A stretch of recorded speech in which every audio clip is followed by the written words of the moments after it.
골로새서 1장 27절 한절. 골로새서 1장 27절.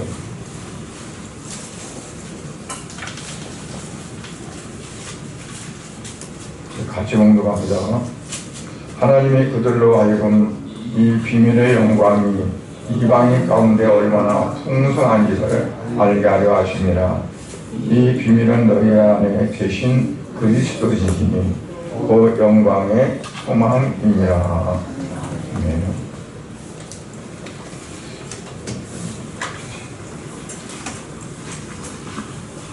하나님 아버지, 주님의 은혜를 감사드립니다. 이 시간에도 우리에게 주신 말씀이 있고 말씀을 나누고자 합니다. 이 시간 성령 하나님께서 주관하셔서 말씀을 전하는 부족한 종에게 또 듣는 우리 성도들에게 성령의 충만함을 입혀주셔서 말씀을 통해 하나님의 음성을 듣는 귀한 시간 되게 하시고 그 말씀 붙잡고 어지러운 세상을 살아갈 때에도 소망 있는 삶이 되게 해주시고 능력 있는 삶이 되게 해주시고 믿음에 굳게 서는 삶이 될 수 있도록 은총 베풀어 주시옵소서. 예수님 이름으로 기도드리옵나이다. 아멘.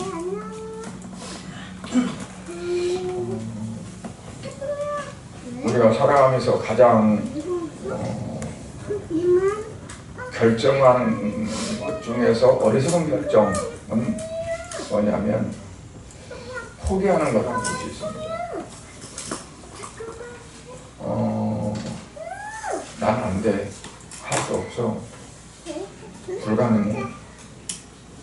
하면서 그 포기하는 거, 그거는 절망이거든요. 그래서 절망은 누가 그러기를 가장 무서운 전염병입니다.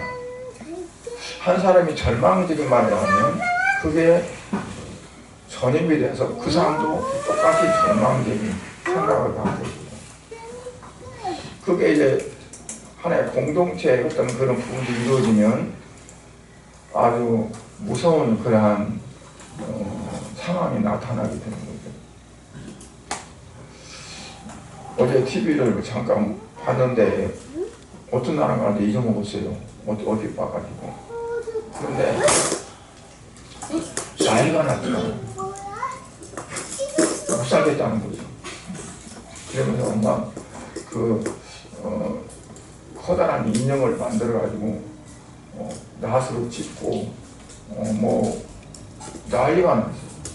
왜냐하면 너무 힘들고 못 살겠다고 하나 둘 막 입에 던져가지고 그게 절망이 되니까 폭동을 일어나고 폭력이 일어나더라고요. 그래서 절망은 가장 무서운 전염병이다 하는 말을 이제 했어요. 그런가 하면은 반대는 뭘까요? 절망의 반대는 소망이죠. 이스라엘 백성들이 예수님 오시기 전에 구약에 많은 어려움과 시련을 당할 때 그들을 다시 이렇게 세우는 것은 뭐냐면 소망이었어요. 하나님께서 반드시 우리를 구원하신다 하는 그런 소망이었거든요. 그래서 소망은 힘을 실어줍니다. 그리고 서로 하나로 묶어서 단계를 시켜줍니다.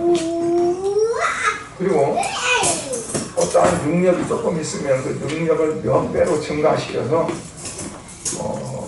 이제 절망적인 그런 모든 것들을 다 묻혀버리고 적극적인 소망 가운데 살아갈 수 있는 그런 삶이 주어지게 됩니다. 그래서 우리 믿는 성도들, 그리스도인들에게서도 위기가 있다면 뭘까요? 하나님께 대한 소망이 확고하지 못하고 흔들리는 거죠. 그 흔들림이 어째서 흔들리느냐? 자기의 삶, 자기의 대증 어떤 거, 내가 지금까지 기도했었는데 그 기도가 응답이 안 된다 생각되어지고, 앞으로 어떤 소망이 없다는 어떤 것들이 되어질 때 거기에 이제 흔들리게 되는 거죠. 그래서 우리에게 소망이란 가장 중요합니다.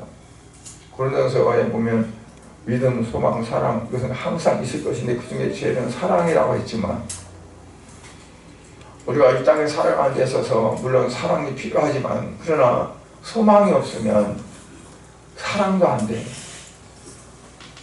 절망이 되어지면 서로 탓하게 돼. 그렇잖아요. 서로 네가 잘못했네, 내가 잘못했네, 뭐 했냐 그러고 탓하는 거죠. 그래서 우리 인간들은요, 자기가 잘못했다고 자기를 낮추는 것보다도 네가 그래서 그래, 다 너 탓이야 하는 그게 되어지거든요. 그렇게 되면 화목한 분위기는 언제 어디로 간 데 없이 그냥 성악하게 되어지고,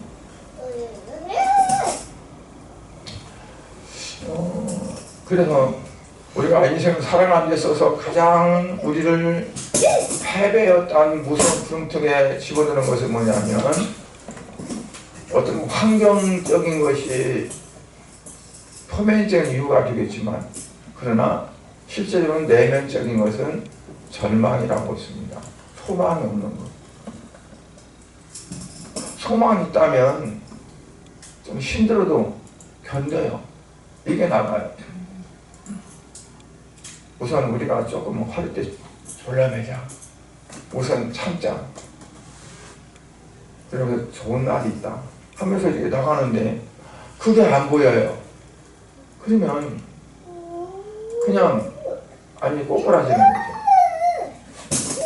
그래서 사탄이 가장 잘하는 게 뭐냐면 성도들 하여금 낙심시키는 거라고 그래요. 낙심시킨다는 것은 마음을 저 남들의 기대로 뚝 떨어뜨리는 거죠. 그래서 이제 예수님께서 이 땅에 오신 것도 우리에게 소망을 주시기 위함이고, 구약에서는 메시아로 오실 주님을 소망으로 제시했어요. 근데 그 소망하신 예수님이 이 땅에 오셨잖아요. 그런데도 그 예수님에게서 소망을 갖지 못해요. 그러니까 결국은 그들이 나락으로 떨어지는 그런 결과를 가져가게 됐거든요. 소망은 하나님에게 우리에게 주신 약속입니다. 그 약속을 믿을 때 소망이 있게 되지. 약속을 안 믿으면 소망이 아니라 절망이 되는 거죠. 그래서 우리는 우리에게 주어진 믿음이 현재의 어떤 환경에 만족하는 믿음이 아니라 미래지향적이라는 거죠. 지금은 이런데 하나님은 이렇게 하실 거다. 지금은 비록 이렇지만 하나님은 이렇게 이끌어 주실 것이다 하는 그 미래적인, 미래지향적인 그게 있을 때 이제 우리에게 소망이 있게 되어지고, 그 소망을 믿음으로 우리가 이끌어서 나갈 수 있는 거거든요. 그래서 우리는 소망에 대한 몇 가지 이해를 통해서 예수 그리스도에 대한 소망을 다시 우리가 회복하면서 성탄이 이제 크리스마스가 얼마 남지 않았습니다. 제가 금요일날 이제 돌아와가지고 아직도 그 피로가 회복되지 않았는데 어제 와서 수리를 했어요. 왜냐하면 주님에 대한 소망을 우리가 가지고 예수님 이렇게 이래서 이 땅에 오셨고 또 예수님 우리에게 약속하셨다 하는 어떠한 그러한 그 마음을 좀 더 빨리 갖자 하는 그런 마음으로 이제 힘들지만 취를 하게 됐거든요. 우리가 생각해 보면서 맨 먼저 생각할 것이 뭐냐면 성경적인 이해입니다. 소망을 성경적으로 우리가 어떻게 바라보느냐. 아까 말씀드린 대로 구약의 소망은요, 하나님을 바라는 것, 메시아를 기다리는 것, 이렇게 나타났어요. 그들에게는 메시아가 지금 우리가 비록 남의 나라에 포로 잡혀가지고 고통받고 고생하고 살고 먹을 것이 없어서 힘들지만 메시아가 오시면 우리를 강한 나라로 만들어주고 우리가 헐벗지 않고 굶주리지 않고 살아갈 수 있는 나라로 해주실 것이다 하는 그런 소망이 그들에게 있었어요. 그래서 그들이 어려운 그런 모든 시절들을 이기고 나갈 수가 있었던 거죠. 물론 메시아에 대한 그들의 소망이 하나님이 원하시는 바른 소망은 아니었어요. 그들이 어떤 생활적으로 물질적으로 풍족하게 살고 다른 나라에 압제 안 당하고 그런 메시아가 아니었기 때문에, 그러나 그들은 어쨌든 메시아에 대한 어떤 그런 갈망이 있었으니까 그런 소망을 가지고 살았거든요. 근데 신약에서 나타난 소망은 뭐냐면 언약의 성취입니다.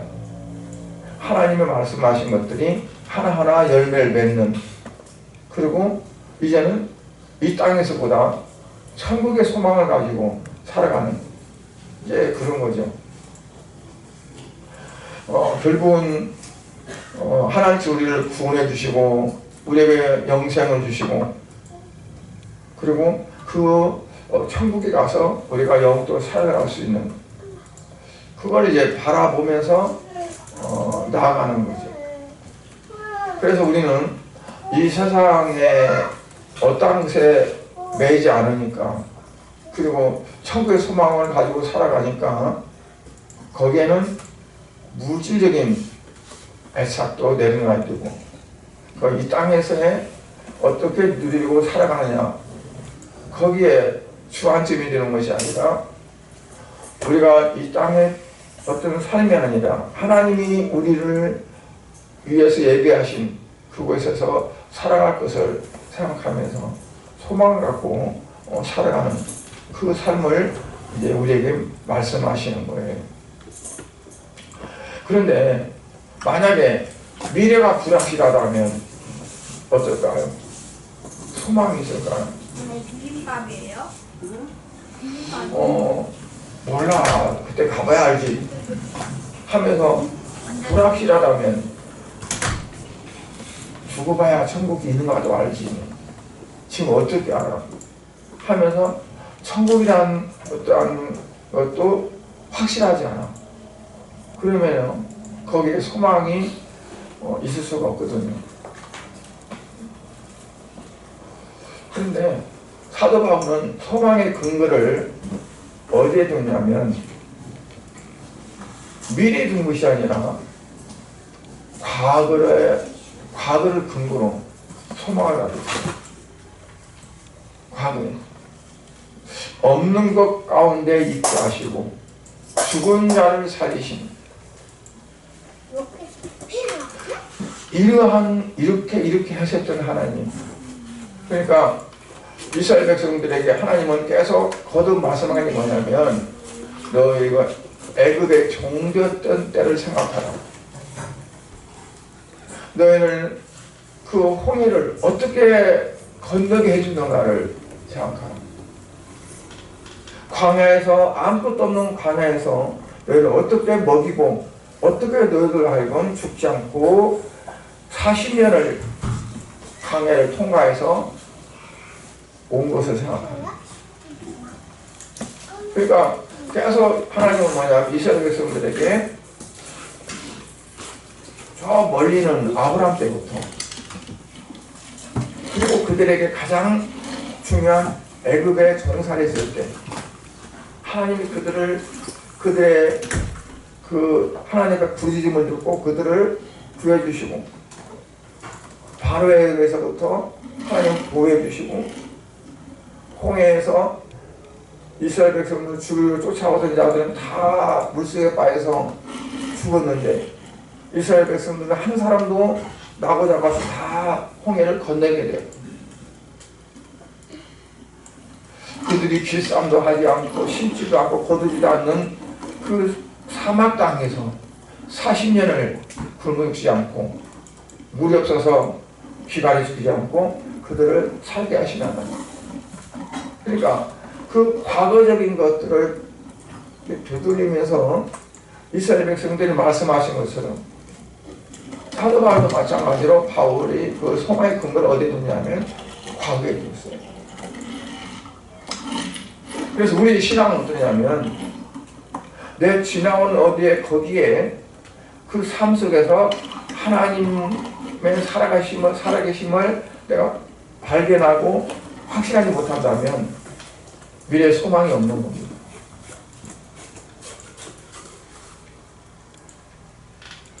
세상 사람들은 어떤 뜬구름을 잡는 것 같은 어떤 그런 어떤 소망을 갖고 가요.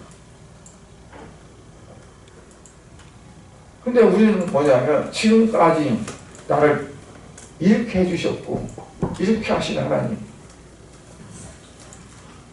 여기까지 인도하신 하나님, 그래서 에베네셀이라는 말은 하나님께서 여기까지 우리를 도우셨다는 거예요. 그 하나님은 앞으로도 우리와 함께 하실 것이고 우리를 도우실 것이다. 에베네셀은 과거적인 것을 바탕으로 해서 미래를 바라보는 겁니다. 소망을 갖는 겁니다. 신앙은 그래서 만약에 나의 과거적인 것이 다 무시되고 없는 상태에서 앞에 것만 바라보다면 미신적이 될 수도 있고 근거 없는 어떤 것이 될 수가 있어요.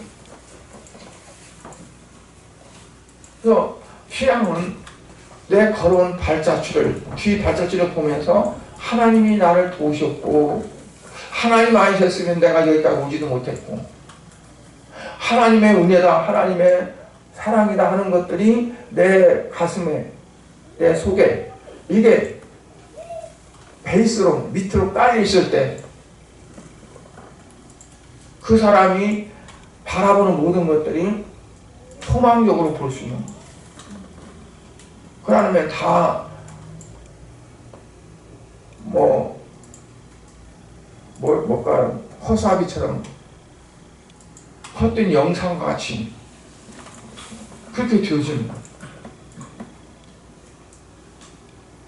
그러니까 사도 바울의 어떤 소망처럼 하나님은 우리에게 어떤 소망을 갖기 원하냐면 시간 여기까지 하나님이 나를 어떻게 이끌으셨고 어떻게 하셨는가 하는 것을 하나님 하셨습니다.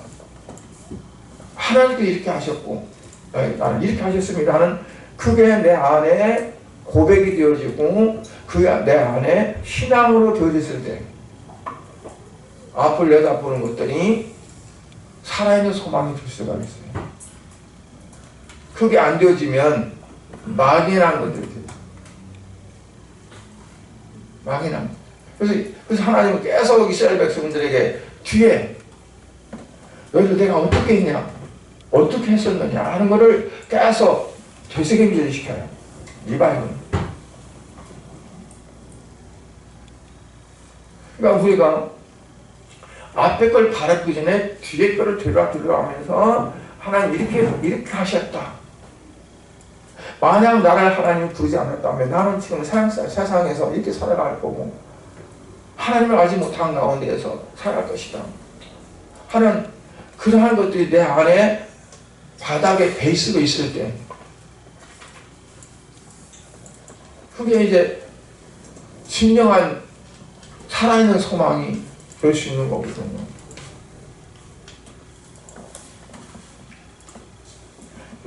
성경은 하나님께서 우리 주신 언약의 책입니다. 그리고 하나님의 비밀로 숨겨진 구원의 계획이라고 볼 수 있어요. 그래서 아니 지나간 어떤 옛날에는요 성경을 구약 신약을 분리해가지고 신약 성경만 들고 다녔어요. 구약은 옛날 거 지나갔는데 이건 필요 없는 건데 그러고 신약이 따로 나왔어요. 바로 신약만 있으면 된다. 말도 안 되는 거예요. 구약이 없이 어떻게 신약이 있어요? 그렇잖아요. 구약이 있으니까 신약이 있는 거지.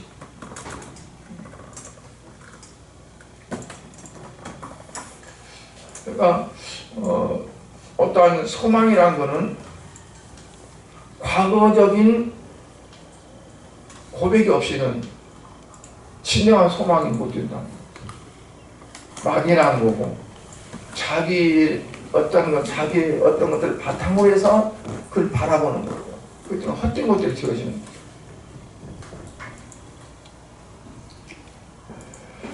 구약의 모든 선지자들은 메시아가 이 땅에 오실 것을 대망했고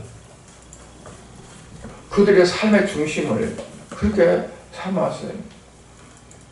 그런데 신약이 와서 메시아로 오신 예수님은 바로 우리의 소망이 되시고 우리 안에 살아계시는 영광이 되셨죠. 그래서 이 소망은 뭐가 지켜지냐면 바로 구원과 지켜져요.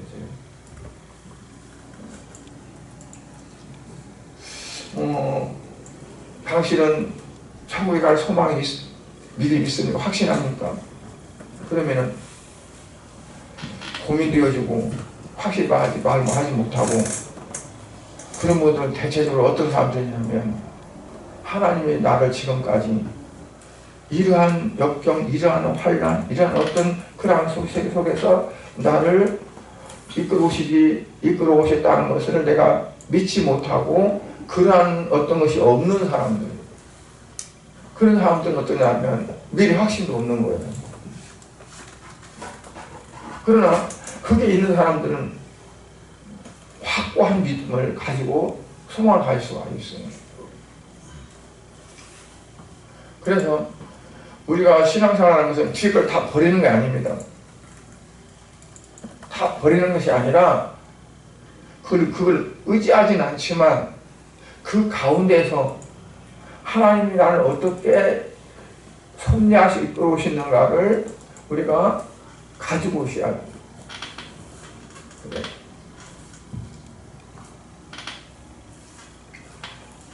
그러니까 제가 가장 어렵고 힘들었을 때 그때 제 기도는 딱 두 가지라고 했어요. 하나님 보시죠. 하나님 아시죠. 다른 기도가 필요가 없었어요. 다 그 두 마디 뿐이에요. 기도원에 가서 며칠을 금식하면서 기도하는데 그 기도밖에 안 나왔어요. 하나님 보시죠. 하나님 아시죠. 나를 아시는 하나님. 그리고 그와 같은 나를 지금 보고 계신 하나님. 내가 어떻게 할 것인가도 하나님께서 그러면 아실 거예요. 그 두 가지 기도만 했는데 하나님은 그 기도를 응답해 주셨어요. 기도는 장황하게 많이 어떤 것들을 해서만 기도가 되는 게 아니에요. 가장 중요한 나를 하나님 앞에 내놓는 거죠. 그러니까 나를 하나님 앞에 내놓지 못하면 내가 아무리 이러고 저러고 한다고 해도 그게 하나님 앞에 와 닿지 않아요.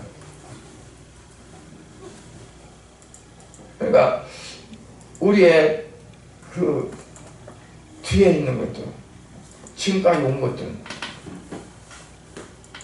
그거를 돌이켜보면서 그때 이것을 하나님 이렇게 하셨구나. 그때도 하나님 이렇게 하셨구나. 그러면서 감사하고 또 감사하고 하는 그게 내 안에 이렇게 차곡차곡 되어질 때 진정으로 그 앞에 것도 바라보고 믿을 수 있는 소망이 되어지는 거죠. 그래서 믿음, 소망, 사랑 그 세 가지 항상 우리 있다고 그랬어요. 그런데 그 믿음이 뭘까요? 뒤에 것을 근거로 해서 갖는 믿음이 확고해요. 내가 그 뒤에 어떤 그 발판이 없는 믿음은 뜬구름 같아요. 세상 사람들도 그런 믿음을 가지라면 가져요. 그러나 우리 그리스도인들은 뭐냐면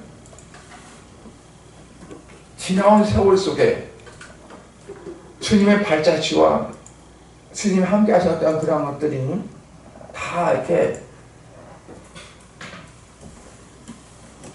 있어야 돼요. 근데 그것들을 이렇게 하면서 이제 앞을 바라보는 거죠. 그게 진정한 어떤 소망이고 그 소망 가운데 확신 있게 되어진다 하는 것을 우리가 생각할 수 있습니다.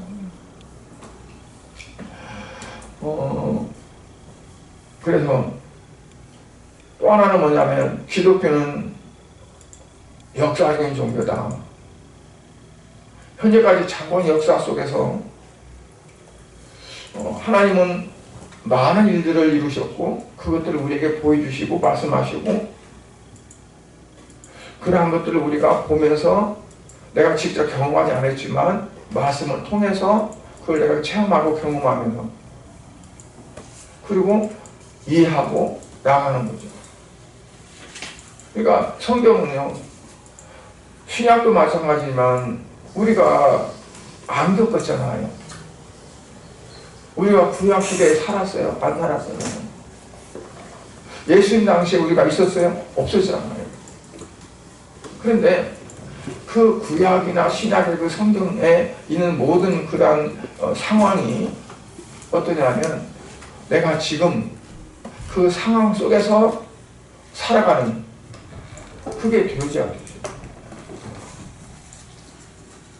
그러니까 어떤 말씀이 있으면 그 말씀에 내가 들어가고 그 말씀에 나오는 어떤 인물이 있으면 내가 그 인물처럼 내가 그러잖아. 요즘에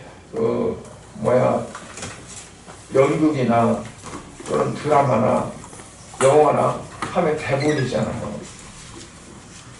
얼마 전에 이제 세상 어떤 이순재 그분들 같은 경우는 그 나이가 들어서도 이 대본을 그냥 밤새도록 읽는다는 거죠. 그건 뭐냐면 자기가 그 인물이 되는 거예요. 어떤 사람은 배역을 잘하기 위해서 실제로 가서 그 일을 해본대요. 그래가지고 그거를 겪어보면서 그래야 이제 그게 나온대. 성경은 하나의 그냥 이야기책이 아니라 하나님의 말씀이기 때문에 내가 성경을 읽으면은 그냥 머리 읽는 것이 아니라 내가 그 속으로 들어가서 가령 에레미야 선지자의 그 성경 읽다 보면 에레미야 시대에 그 나라가 정말 아주 기울어져서 몰락하는 그 상황 속에 그가 생명을 내걸고 하나님 말씀을 증가하고 하는 거 있잖아요. 그러면 내가 에레미야가 돼가지고 그 심정으로 그 나라를 생각하고 정말 그런 생각으로 되어지면 그게 뭐냐면 하나의 이야기가 아니라 사실적인 기술이에요. 그래서 어떤 분이 그러더라고요. 목사님이 성경을 읽으면서 그 인물이 바로 내가 되어서 내가 그 인물이다라고 하면서 이거 이제 성경을 읽어야 진정으로 어떤 그러한 것들을 내가 알 수가 있다.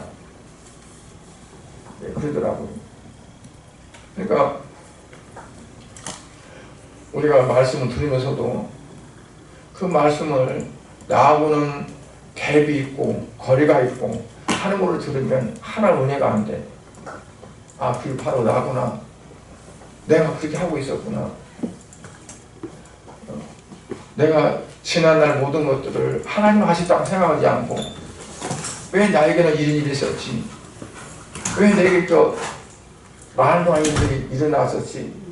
그러면서 누구 탓하고 누구 저기 하고 너 때문에 그래 너 때문에 그래 하고 지나왔었지.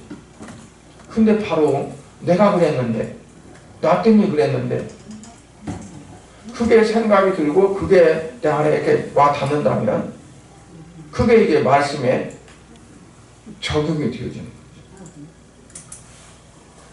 그러니까 말씀은 그냥 듣는 것이고 있는 것이 아니라 내가 거기에 적용되어져서 그 흐름 속에 그 내용 속에 내가 하나의 그 당시에 배울 것처럼 그 사람이 되어지고 하는 그게 이제 되는 거죠.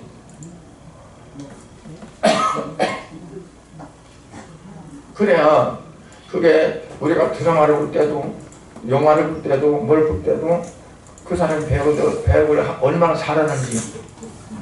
악역을 맡은 사람은요 치과에 가면 막 어떤 사람들 그런데 왜 그렇게 살아 그러면서 막 뭐라 하는데 이 사람은 그 연기한 것 뿐인데 그건 뭐냐 그만큼 잘했다는 거예요. 그러니까 그 사람들은 최대한 그게 되어지려고 연습하고 연구하고 그래. 우리는 사도 바울의 어떤 그 말씀을 읽으면서도 내가 바울과 같이 들러보지 않고 바울이 객관적으로 바울이 이렇구나 저렇구나 하는 것을 우리는 그냥 이렇게 생각하는 거잖아요.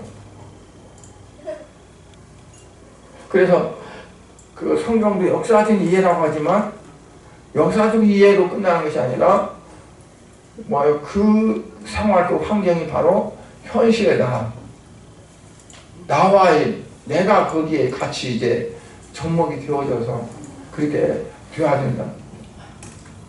그때 사도 바울이 생각했던 것이 바로 내가 생각한 것이 되어지고 사도 바울이 오직 매일같이 자기를 쳐서 죽이면서 오직 표대를 향해 나갔던 그 삶이 내가 그렇게 되어져 갈 수 있는 거고 그런 거잖아요. 나중에는 로마에 가서 복음을 전하고 끝내는 사바나 스페인으로 가서 전하고 싶었던 그 사도 바울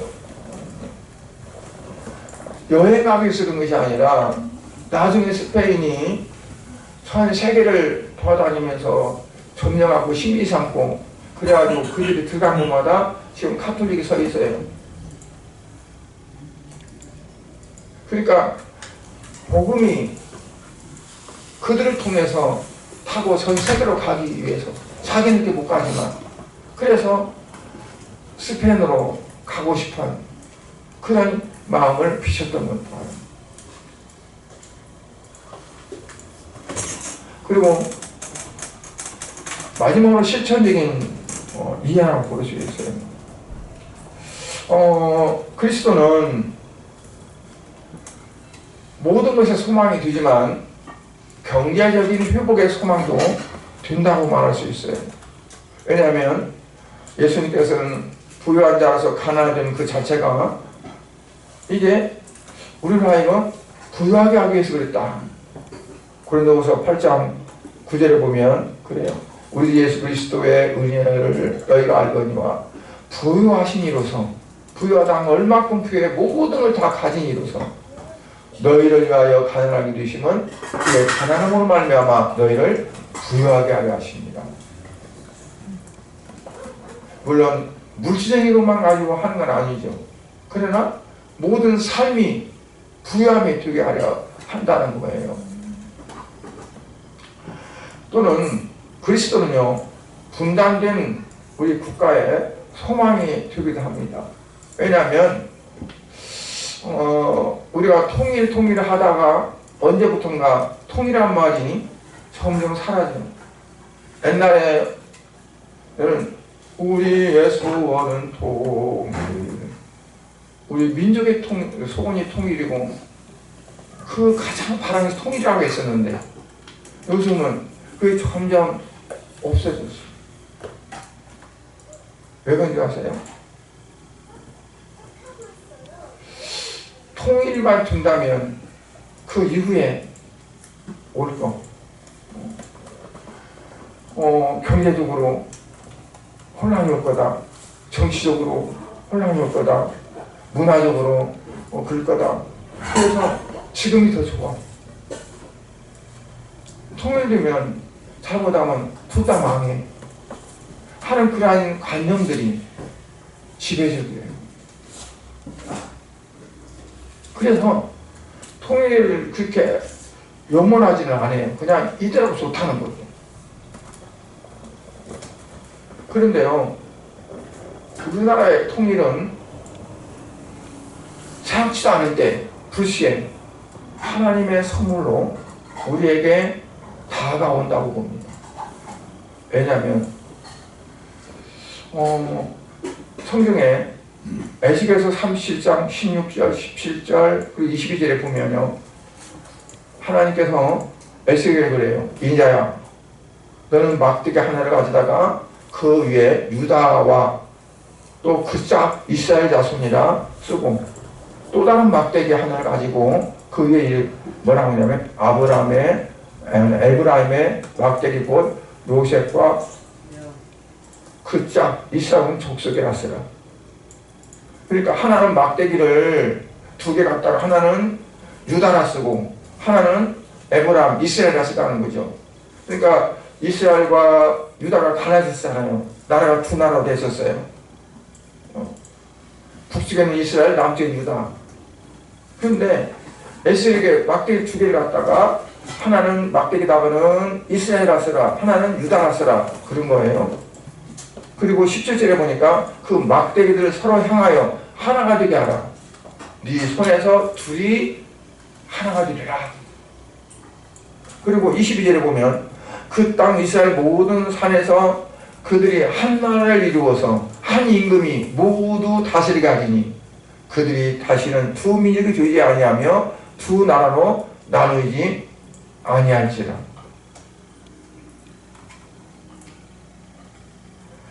우리나라 교회들이, 그리스도인들이 이 말씀을 붙잡고 하나님 앞에 기도한다면 분명히 하나님께서는 이 말씀대로 이스라엘 남쪽 유다가 갈라져서 한 나라가 아니고 이스라엘은 틈만 타면 유다를 침범하려고 그랬어요. 그 나라가 네 손 안에서 하나가 되게 한다. 즉 하나님께서 그들을 하나로 만들어버린다. 통일은 인간의 생각이나 정치적 이념 또는 국제적인 여론에 의해서 되어지는 것도 아닙니다. 하나님의 손 안에서 이루어집니다. 그 하나님의 능력으로 이루게 해줍니다. 그래서 교회들은 특히나 조그만 교회는 힘이 없으니까 그러지만 큰 교회들은 자기 몸부려가지고 기업처럼 만들어갈 것이 아니라 통일을 준비해야 돼. 어느 날 갑자기 통일했을 때 대비해서 준비할 수 있는, 그게 교회들에게 주어진 사명이라고 합니다. 성경은 이것을 가르쳐서 믿음과 소망이라고 이렇게 말을 해요. 구약에 보면 정말 말도 안 되는 그런 것들에 부딪혔어요. 골리앗이라는 산과 같은 그런 존재에 다윗이 가서 부딪혔어요. 승리했어요. 홍해 그 물이 흐르고 그 엄청난 홍해를 이스라엘 백성들은 그도 건너갔어요. 하나님이 열어줬어요. 그걸 바탕으로 요단강 강물은 하나님이 열어주지 않았는데 이스라엘 백성들이 하나님 말씀을 순종하고 발을 들을 때 요단강물이 갈라졌어요. 그러니까 하나님은 그러한 성경을 통해서 사제적으로 분단된 나라를 우리 나라는 없어요. 독일은 분단됐다가 그들은 하나가 됐어요. 요즘도 보면 얼마나 이상가족들이 있어가지고 그 아픔이 있어요. 그런데 이러한 것들이 하나님께서 둘을 하나로 막대기 둘을 하나로 하나인 것처럼 그렇게 하신다. 그 말씀이 우리에게 주신 말씀을 믿고 그 말씀을 붙들고 우리가 하나님 앞에 나아가고 기도한다면 하나님은 분명히 그 뜻대로 이룰 것을 믿습니다. 그래서 우리가 그 말씀을 바탕으로 해서 기도하고 하나의 과거적인 것이지만 그러나 그 과거가 우리가 가지고 있었고 그걸 통해서 나아가면 현실로 이루어진다는 것을 말씀합니다. 우리의 소망, 소원이 아니라 소망을 가질 때 하나님은 분명히 이루십니다. 기도하시겠습니다. 하나님 아버지, 주님의 은혜를 감사드립니다. 우리 예수 그리스도는 이 땅에 오셔서 우리의 구원의 주가 되셨는데 예수님은 바로 인류의 소망이시고 우리 인류를 구원하신 구세주이심을 믿습니다. 성탄이 얼마 남지 않았습니다. 옛날 같으면 성탄이 다가오면 한 달 전부터 길가에 요란하고 백화점 어디에서 거기보다도 먼저 난리법석을 뜨는데 갈수록 조용해집니다.